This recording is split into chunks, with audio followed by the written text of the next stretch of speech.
Welcome to Natural Habitat Adventures, Daily Dose of Nature.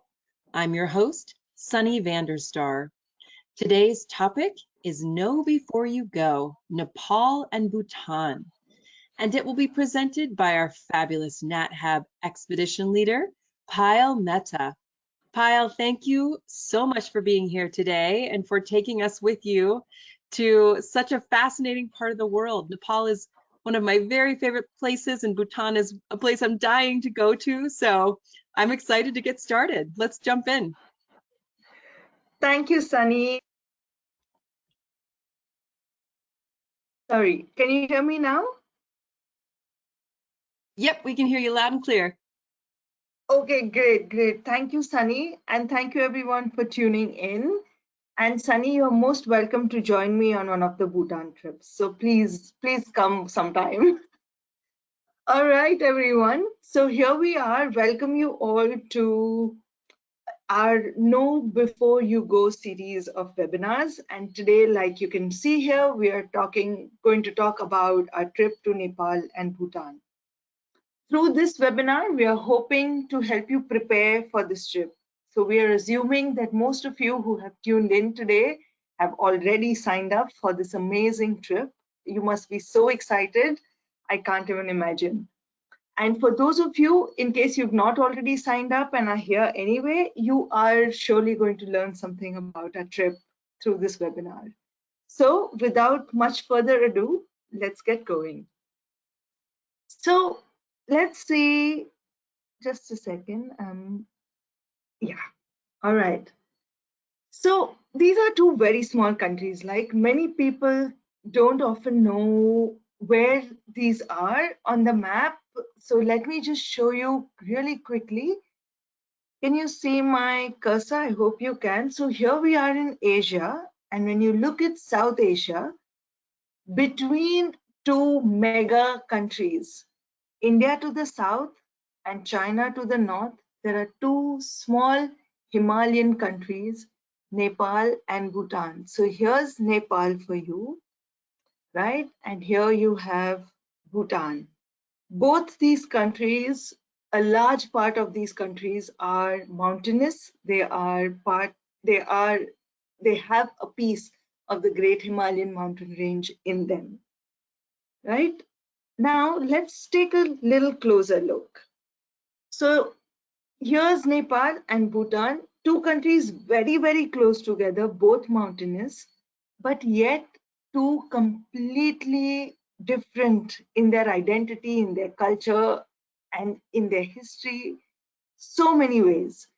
And the kind of experiences we have lined up for you, you're going to be able to experience different aspects of these two countries, right? So let me just take you through our tour really briefly through itinerary. So we start our trip in Kathmandu, the capital of Nepal. And there we just start our trip, sort of spend an evening, do a welcome dinner, and then the early next morning, we fly to Chitwan. Chitwan is one of the first national parks of Nepal. And over here, we spend 3 days, 3 nights, trying to look for all the different kind of wildlife over there. After spending 3 days in Chitwan, we fly back to Kathmandu. We have about half a day to see Kathmandu, some sites in Kathmandu. And from there, the next day, we fly to Bhutan. The only airport in Bhutan, international airport, is Paro. We fly to Paro, drive straight to Thimphu, spend a couple of days in Thimphu, then go to Punakha, spend a couple of days in Punakha, drive back to Paro, and spend a couple of nights in Paro, which is our final destination. Right? I hope that gives you a fair idea. Let's go ahead. You know, all the local people in our team in both these countries really always look forward to seeing our NatHab groups come in. They are extremely polite, very sweet and hospitable people, and always eager to help, eager to share their learnings, and to share about their life and culture and whatnot. Here, I'm just showing you 3 of the many people you will have an opportunity to meet during our trips. The team in general consists of an expedition leader, like in all NatHab trips, who will be with you from the start till the end of the trip. Along with the expedition leader in Nepal, when we do Chitwan, there will be local naturalists with us, nature guides from the lodge where we stay. And then when we do the city part, there will be a special city guide who will join us for the trip. And for half a day to just talk to us, they specialize in the history and the culture of the country. And then when we go to Bhutan, it is a pretty consistent team, which consists of the expedition leader, our local guide, and our driver, who's going to be with us throughout the Bhutan part. So let's look at what weather to expect, which will also help you, sort of put your packing list together. So if you look at the weather of Nepal and Bhutan, we run this trip from November going into December, February, March, and April. The temperature across these months vary quite a bit, as you can see in the chart here. And not only that, we also visit various altitude ranges during the trip, right? So you have Kathmandu at 4,500, and these are sort of average altitudes because these are such hilly places. There's quite a variation in altitude even within each destination sometimes. So yeah, we go from about 300 feet in Chitwan National Park all the way to about 7,000 to 8,000 feet in Thimphu and Paro in Bhutan, right? Now, if you look at this further, month-wise, if you have to see the difference, the trips that run in December and February are our coldest trips. November and March tend to be a little more moderate. And during April, it already starts to warm up. You especially start feeling the warmth and the heat a little more in Chitwan, which is our lowest lying destination in this trip. Another thing to remember while we are thinking of temperatures and weather is that during our trip, there tends to be even a lot of variation in temperature in a single day, right? So for example, when you start at a destination that's lower down and you go to a high level destination, you might pass a high altitude pass on the way as you drive by, where we might get off and just to look at the beautiful view or to look at some, beautiful stupas like in Bhutan. So one is variation like that during the day, and also especially during December and February. When the sun is out, it's quite beautiful, but as soon as the sun goes down, the temperatures can drop quite quickly, even just during that same day between midday and evening, right? What else do I think of during temperature? Yeah, I mean, all of our thresholds for temperature are also very, very different. I run a bit cold always, and I tend to pack more warm clothes, but that's a decision I leave to you, right? So do think of your previous experiences in similar temperatures, and that is quite a good guideline to go by, to decide what you should pack. Yeah. Often during when we think of mountains, you often think of snow. We don't usually encounter too much snow during our trips. Even if it does snow, once in a while we've had like sort of February snow. It usually lasts for a very, very short time. So don't worry about carrying big boots or things like that for this trip. It's not usually required. So let me tell you what is usually very, very helpful. So for all your trips, please carry sun protection. So hats, caps, sunglasses, etc. Those are very, very useful, especially when you are at high altitude. Even if the weather might feel really cool, the sun can come down quite strongly, right? What else? A raincoat. A light raincoat, always a very useful thing to have. Though the months that we run the trip in are not monsoon months for these countries, but unexpected small showers, unseasonal showers can happen once in a while. So it's always best to be prepared with a rain jacket. Also, sometimes it works as an excellent windproof layer, right? Sometimes if we, if it's too windy at a certain altitude. I usually, for these trips, I usually carry a fleece vest. And for cooler months, for December or February, I also carry a light down jacket.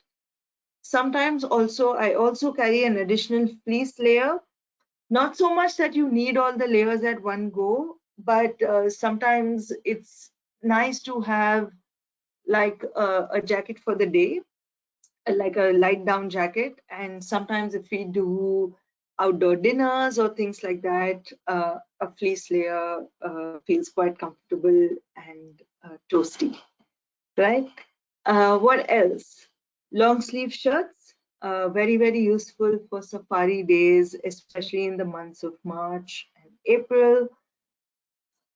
Slot sleeve t-shirts also, useful for any of these sort of times when you're in warmer temperatures. I also like to carry long sleeve t-shirts. They sort of fit snug and are quite comfortable under, a vest or your warm jackets.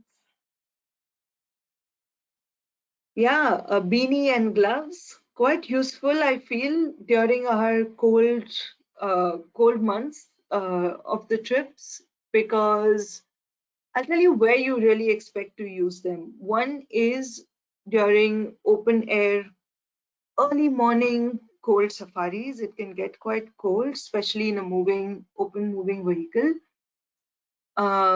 At higher altitudes, when we are at a high pass in Bhutan, it's useful. During the final tiger's nest hike, during the hike itself, you don't need this. You kind of get quite warm while walking. But at the onset of the trek, early in the morning, and once you reach the temple or at any of the viewpoints, if you're stopping there for a while, gloves and a warm beanie hat are quite useful, right? What else? Long johns, sometimes a pair of, depends on how cold you run, they are a pair of thermal innerwear. Long johns are very useful in the months of December and January, especially on morning safari, or again, for outdoor dinners and things like that. Long pants, highly recommended.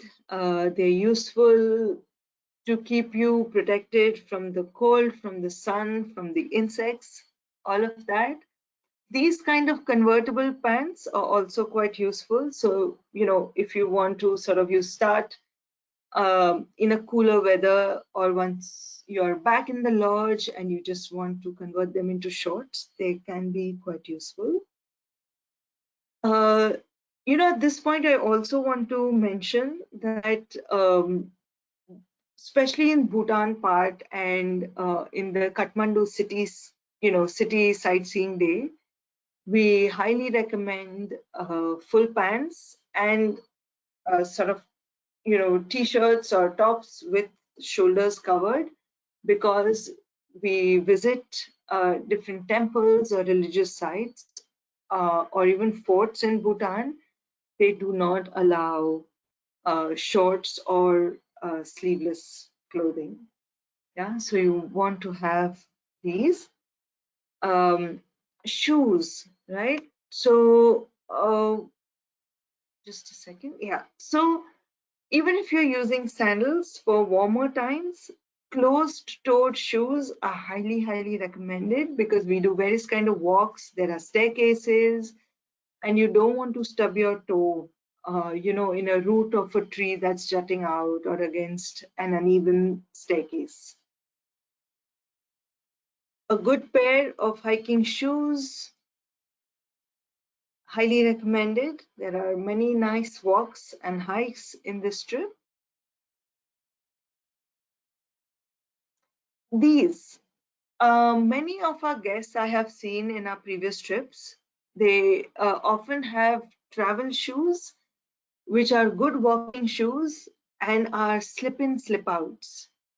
These kind of slip-on shoes on certain days on the trip are very useful, because sometimes when we enter a temple or a religious site, you have to take off your shoes outside, and these are very, very handy so that you don't have to sit down and tie your laces, right? So if you anyway are thinking about it, if there's room, if they're not too heavy, these are a nice pair of shoes to carry for this trip.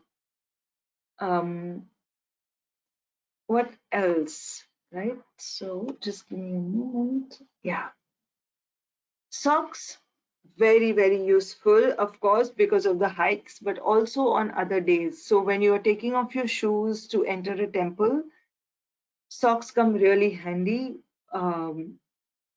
because sometimes, especially on cold days, the floor of these temples can be really, really cold. Okay, so a good pair of socks are very useful. Sometimes I wear a regular sock for the day, and I carry an extra pair of socks in my bag. So once I enter the temple, I can put on an additional pair of socks. Yeah, so they are very, very useful. And then we have COVID mask and 95 masks. It's very, very useful to have them in case you need them for your travels, or the times that all of us are traveling in a closed vehicle, in a bus. Swimwear. There are a couple of places during the trip, especially in Nepal, where you have access to pools, swimming pools, and if you feel like you might want to use that time to use the pool, please carry your swimwear with you. Sunglasses, I already mentioned earlier. Camera, binoculars, do not forget, very, very useful. Camera, especially binocular, of course. Our main wildlife watching is going to be in Chitwan, but there are opportunities to bird or to look at butterflies and things like that throughout the trip. Reading glasses, don't forget them. They are very useful, sometimes even to read a menu if you are at a local restaurant. Yeah. Document information. What do you need to keep ready before you travel on this trip? Let's look at the list. It's not a very long one at all. Tickets. Of course, you have your international tickets. You'll have them booked. We have the expedition leader will be carrying all the internal flight tickets that you require, so you don't need to worry about those. Visa, you're visiting 2 countries, both the countries need visas. So for Nepal, as some of you may already know, you can get your visa, electronic visa, e-visa. You can apply for it a week before your date of travel, or you can even get it upon arrival at the airport, right? So that's no problem. When you book the trip, NatHab already takes your passport details, which are used to generate your visa for Bhutan. Bhutan visas are quite strict, but all of that we take care of for you, right? Passport, please remember to carry your passport, and more importantly, to carry the same passport as you have provided to NatHab for your Bhutan visa application. This is very, very important for you to remember. There are cases when the passport has changed, sometimes after you've already given it to NatHab, or some of you may have 2 passports. So you please make sure that you carry the correct passport with you on this trip. What else? Money. So yeah, many of you wonder how much money do we need for a trip like this? So let me just take you through requirements of cash money. Actually, it isn't much at all. You need cash money for tipping your expedition leader and your Bhutan local guide, and you'll find the recommended amounts in your pre-departure booklets that you receive when you book the trip. Other than that, all the local tips, drivers, hotel staff, nature guides, city guides, all of your local tipping is taken care of by NATHA, right? So you don't have to worry about the small tips. Other than that, so you just need money for your personal spending, things like shopping for souvenirs and things like that. All your meals and soft beverages are taken care of by NatHab.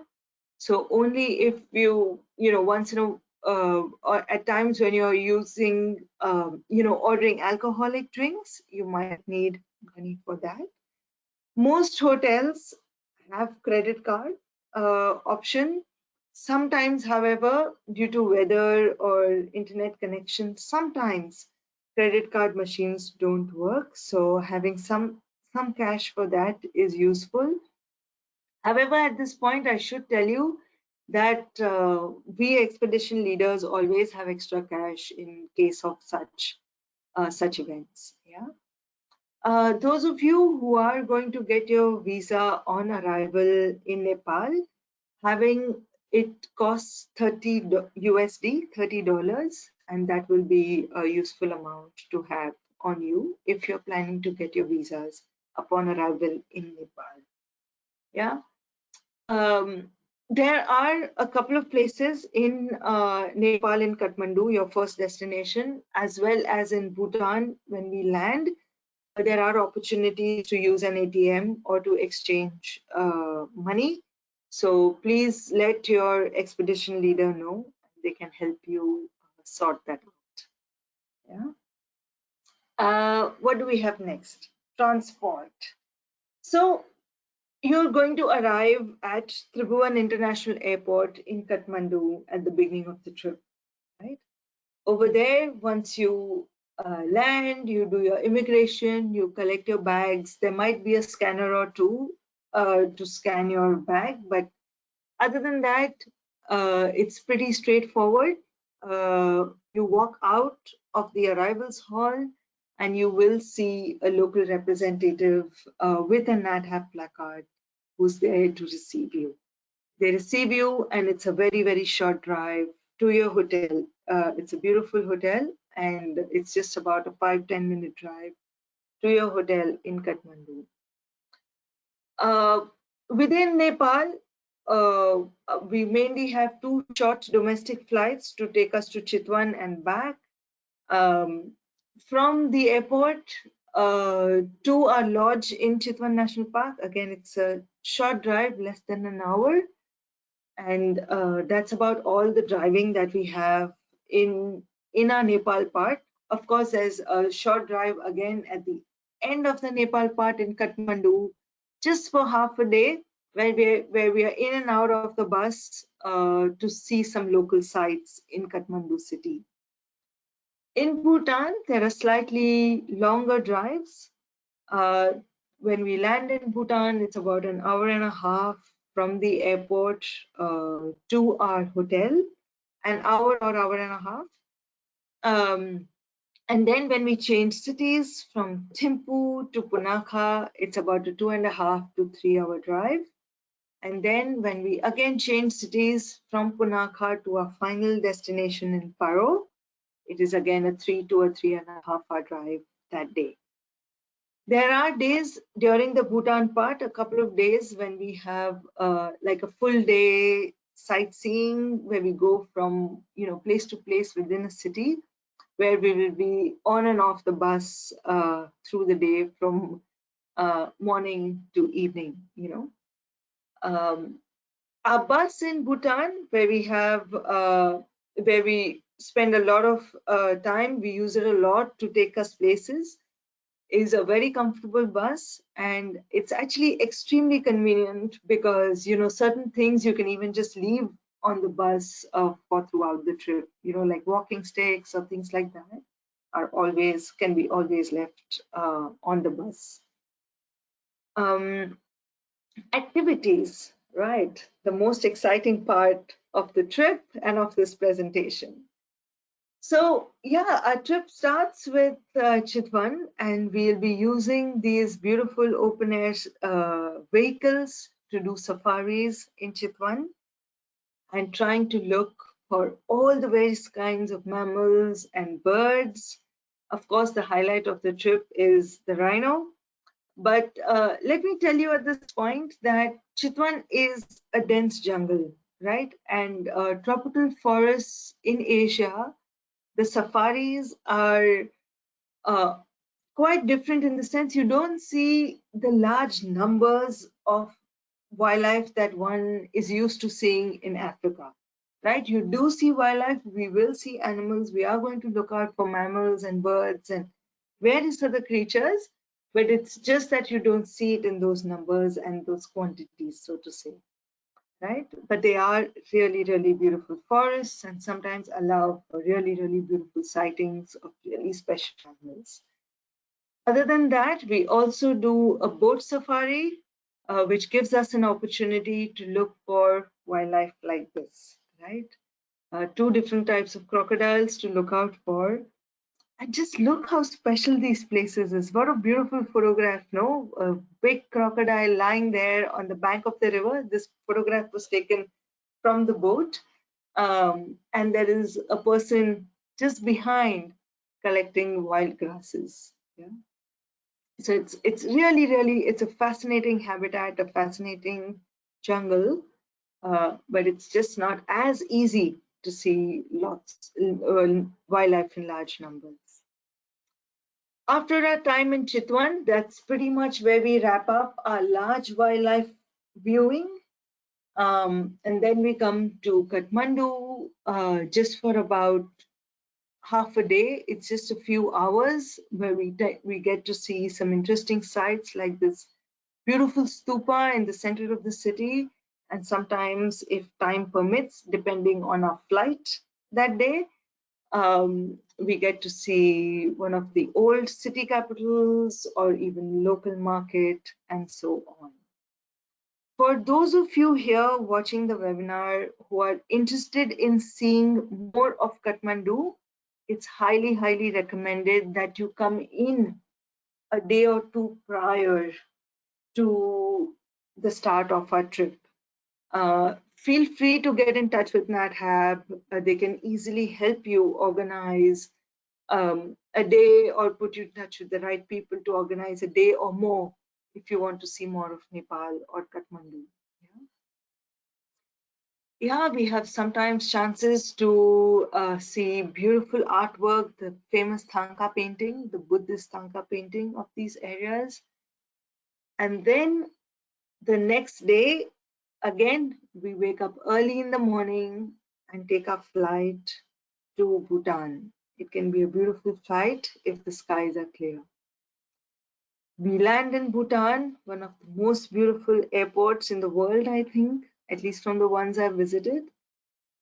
And once we collect our bags, we meet our lovely, lovely guide Dorji, who will be there to receive us, right? Once we are in Bhutan with him, we visit various historical and religious sites, beautiful forts and temples are sort of peppered around this country, and we picked out some of the best for us to see and hear stories about.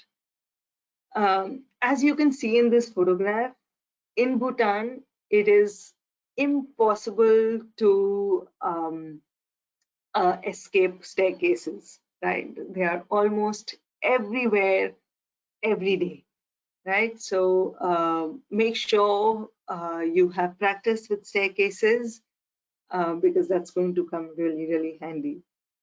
Yeah, besides the religious sites, we have the opportunity to visit the weaving center sometimes, the handmade paper making center also, and these are just beautiful, beautiful things to look at. Different kind of handicrafts even include mask making, which is a really, really integral part of their religious traditions. What else do we have? Sometimes we also get to try a hand at archery, the national sport of Bhutan. So I hope when we do this trip together, we get a chance to try it. It's really, really fun to do that. And Doji is an excellent archery tutor. Yeah. Coming to the hikes in Bhutan, right? So while our Nepal part of the trip is to do with safaris, wildlife watching, boat ride, and maybe a nature walk or so, but the main walking part happens in the Bhutan half of the trip, right? So we after the first couple of days of settling in Bhutan and looking at various things in Thimphu, when we come to Punakha, that's where we start our hikes, right? So our hikes can be, on the first time we hike, it's going to be a short hike, about 45 minutes or so, a short hike. And then the second day, when we are in Punakha, we do a slightly longer hike, again to a beautiful temple. And these hikes tend to be really, really lovely because you often go through, over bridges or through fields or, beautiful coniferous forests. You are in nature, but they are not like simple nature walks. These are hikes where we, sort of try to keep up pace and walk. So do practice some hiking at home. It's a good thing which helps as part of your preparation for the trip, because it really helps you enjoy the Bhutan part a lot more. And these hikes also help you for the finale, right? The finale, which is the tiger's nest on the last day of the trip. It's a really, really pretty hike. And let me tell you a little bit more, right, about the tiger's nest. We usually have lots of questions about this trip. So the tiger's nest hike is the toughest hike of the trip, but it is also a really, really beautiful and enjoyable hike. In the sense, I'll tell you how. The path is quite well made, right? It's not like narrow with a steep cliff. It's a nice broad walk where easily two people can walk side by side, and it goes through a beautiful, beautiful patches of coniferous and oak forests, right? Like you can see in this photograph. However, they are not paved paths, right? So do keep that in mind, but they are not extremely uneven or anything like that. There are some sections of the path that are a little up and down, which might require a big step or two or three, but that's about it at a time. In some sections of the path, there are staircases on this trek as well. This trek to the tiger's nest can be thought of as divided into three parts, right? So once you do the first 1/3, you reach this little cafe and sit out area from where you have a lovely view of the tiger's nest. It's a bit far away, but it's still extremely beautiful. And if you ask me, the beauty of the tiger's nest, at least for me, the whole awe of it is seeing it from the outside. The fact that someone built this temple, or actually a set of temples, it's not just one temple, there are multiple temples inside Tiger's Nest, and they built it on this vertical cliff, open cliff up at 10,000 feet. The miracle for me is in that, seeing that from the outside, right? And you can appreciate that beauty from this first 1/3 spot as well. Those of you who can make it ahead of this, the next spot, is the next viewpoint, which is across from the tiger's nest, right? So it is almost equal or actually slightly shorter than the first 1/3, which brings you to this spot. And from here, again, it's a wonderful view. It's an eye level, closer view. And it's again a beautiful spot to just stop and marvel at this beautiful tiger's nest.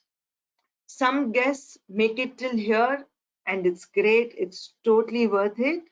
Those of you who have the energy to go ahead, the last 1/3 of the hike is actually the toughest 1/3, where it's a V.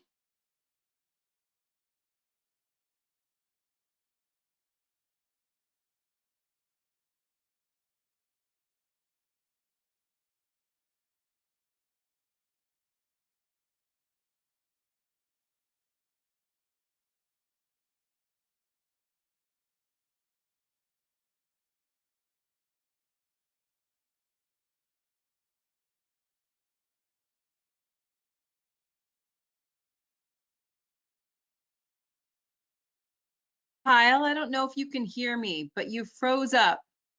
So if you want to turn off your webcam and save some bandwidth, that would be great. Hopefully you'll come back to us momentarily. We'll be patient.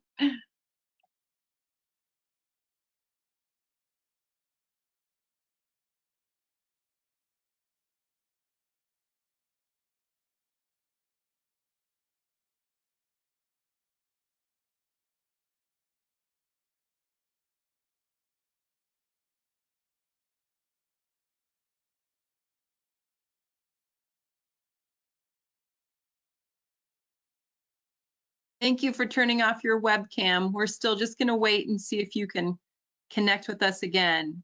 Hopefully we'll hear you soon.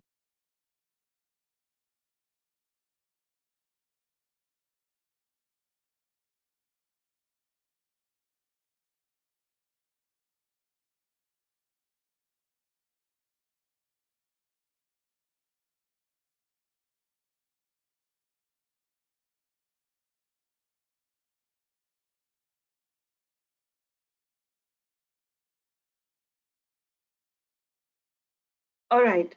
Our last hotel in Bhutan, however, I must mention, is a Payal? largish hotel. Yes, Payal, hello, can you hear me? Yes. we can hear you now, but you've been quiet for the last minute or so.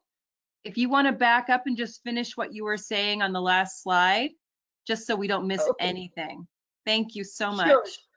Sure. Thank you, Sunny. Thank you so much. Sorry, everyone, with the electricity going off. I think my network also fluctuated. I'm actually in quite a remote place in a forest right now. So sorry for the interruption, but let me quickly take you through. So I was just talking about the hotel and saying that all of our hotels in Nepal and Bhutan are very comfortable.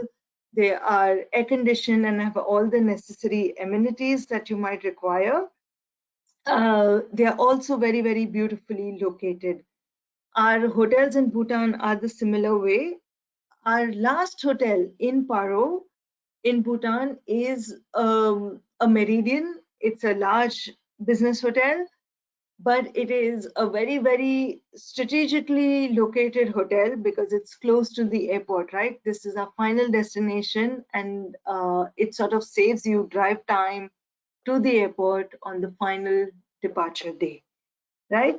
Another thing, I especially made these symbols in my presentation to remind me that even our hotels in Bhutan have staircases that you'll have to navigate, right? So especially in Thimphu and Punakha, there are staircases even to get to the room or room to the restaurant. There are staircases in all these places. What else? Food. I know this is not the most important part of our adventure trips, but most of our trips have amazing food, and the same is true even for our Nepal and Bhutan trip. There are going to be multiple occasions to try traditional food.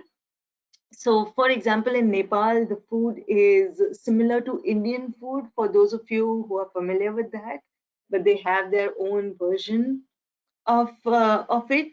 And actually, it's pretty diverse. Even within Nepal, there are various tribes and communities which cook slightly differently, and we have opportunities of trying some really, really delicious meals. In Bhutan, their national dish is called emadatsi, which means chili cheese, right? Which is eaten, the photograph here, and this is eaten with rice. We are going to try that. They have various levels of hot, and we can kind of pick which level of hot we'd like to try. Other than the traditional meals on this trip, however, we also have opportunities or meals where Western food will be served, right? So, for example, in Chitwan, usually one of the meals a day can be a non-traditional meal. Yeah. Um, However, at this point, I'd like to say that if you all have any dietary requirements or even preferences, it's a very, very good idea to let NatHab know in advance, because it's useful to us to have that information beforehand so that we can cater to your dietary requirements accordingly, right? A lot of all of our hotels, many of the local restaurants that we visit, they are able to sometimes go even outside of their menus and sort of cook special dishes to meet your dietary requirements. So please inform NatHab and don't feel shy to let your expedition leader know of your dietary requirements, because trust me, we really, really would like to have you well fed and well nutrition during the trip, right? Um, so that's all about food. We're slowly coming towards the end of the presentation. COVID protocols. As of now, neither of the two countries have any strict COVID protocols for entry or even for during your time within the country. However, COVID protocols keep changing for destinations as well as for NatHab. So I highly recommend that you check the most updated COVID protocol before you leave, so that you know what to expect during the trip. Obviously, during our welcome briefing, we will address and let you know of any latest COVID-related instructions if there are any. However, COVID or not, if it makes you feel comfortable, please feel free to wear masks when we are in closed vehicles. If that makes you feel comfortable, you are encouraged and most welcome to do so. Right? I think with that, I might have covered all the important things that I think will be useful to you to prepare for this trip. I hope you're excited about it, because we certainly can't wait to kick the season off in November with our first trip.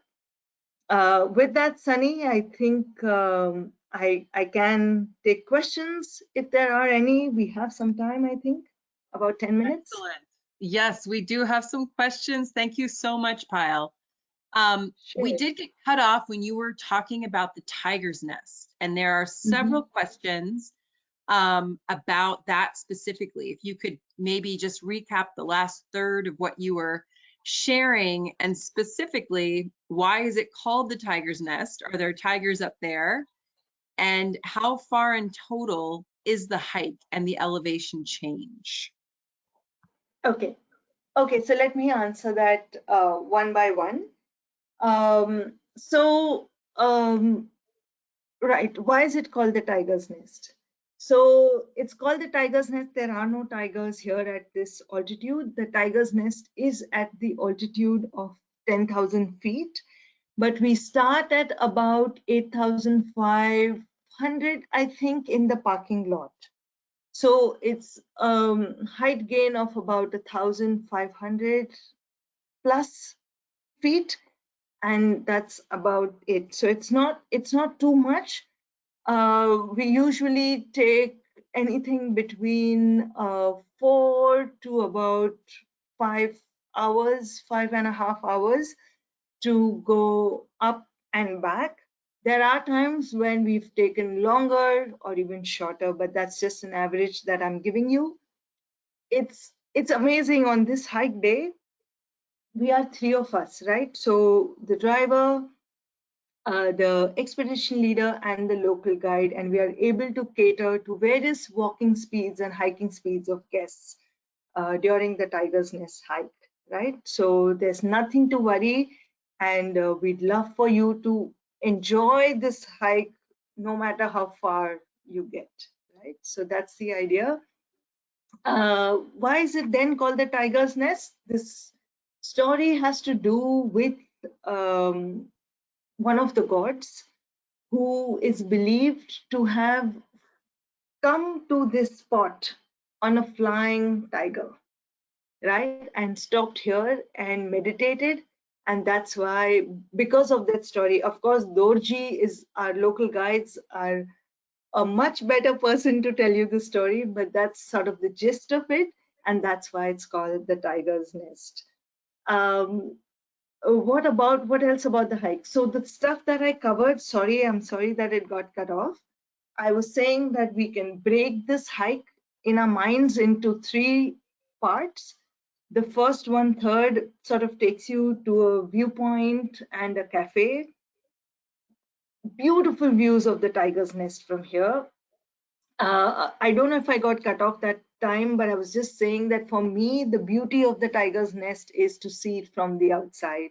The miracle of it is the fact that it is built on a vertical cliff, and like this, as you can see it in this photograph, and it is best enjoyed from outside of it, right? And after this first one third of the hike, you can take a break, have a cup of tea, you can stop here if you like, or you carry on to the second one third.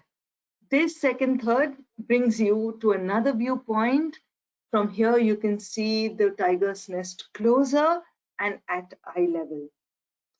After this is the last one third of the hike, which is a V-shaped staircase. So from here, you walk down the V and then you climb up the V to reach the level at which the Tiger's Nest temples are. You reach there, you take off your shoes, and Doji does a little tour around a few of the various temples that are inside this complex. So I hope that answers the questions, Sunny. Yes, absolutely. Awesome. Let's go back to a logistical question. Do you need Mhm. converters for charging phones and other electronics? Yes. So you can get a converter. I don't have a photograph of it, but it's the Asia type plug, which is Okay. a 3-pin or a 2-pin, but with round. But yeah, you do need a converter in some of the hotels. Okay, sounds good. Let me just scroll. I think that's the last question we have. Oh, there's a question about the dish that you showed, the chili Mm-hmm. cheese dish. Yeah. What type of cheese, and is that traditional food there? It is traditional food there. So for the longest time, earlier they used to use yak cheese. There are still some places where they still continue to use yak cheese, but now, however, they use just commercially available cheese in homes and in restaurants and hotels, and that's what we usually try. It's actually very, very delicious. So I got a chance to live in Bhutan for a couple of years, and I really, really made most of my time there to eat cheese chili every other day. And that's what the local people eat too. They, no matter what the meal is, so they might eat, so they are pretty rice based, even in Bhutan. And even if there's rice and say some meat and some salad, they will have some chili cheese on the side almost every single day of their lives. So we are going to try that. No wonder it's the happiest place on earth, right? Yeah. That sounds really Yeah, good to me. I wouldn't mind that on the daily. Well, that's the last question we have time for today. So I'll hand it back to you for closing comments. thank you, Sunny, and thank you everyone for attending and for your curious questions. This is such a special trip to two beautiful countries tucked away in the high Himalayas. And our season is going to start in November, and we can't wait to get started and to welcome all of you on this beautiful adventure through both these countries. And if you have any questions, even after this presentation, please feel free to get in touch with the adventure specialists, and they'll be very, very happy to answer all your questions. Don't forget to inform them about your dietary requirements and any other thing that you need. We'll be very, very happy to sort of help you with all of that. So look forward to seeing all of you in Nepal and Bhutan. And yeah, that's it from me. And I think we can close it for now. Thank you again, Payal, and I will be showing up at your doorstep sometime in the near future. Everybody Looking heard forward that you to offered me an invitation, so no going back. never. It was an absolutely genuine invitation, Sunny. You're most welcome, and I'll show you around these countries. I would absolutely love to join you there. I want to thank everybody who tuned in. Please join us again tomorrow for our next Daily Dose of Nature. You can check out this week's lineup, including registration links, on our website at nathab.com/webinars. We did record today's presentation, and we will have the replay available on our website soon. With that, we'll conclude the webinar. Have a wonderful day, everyone.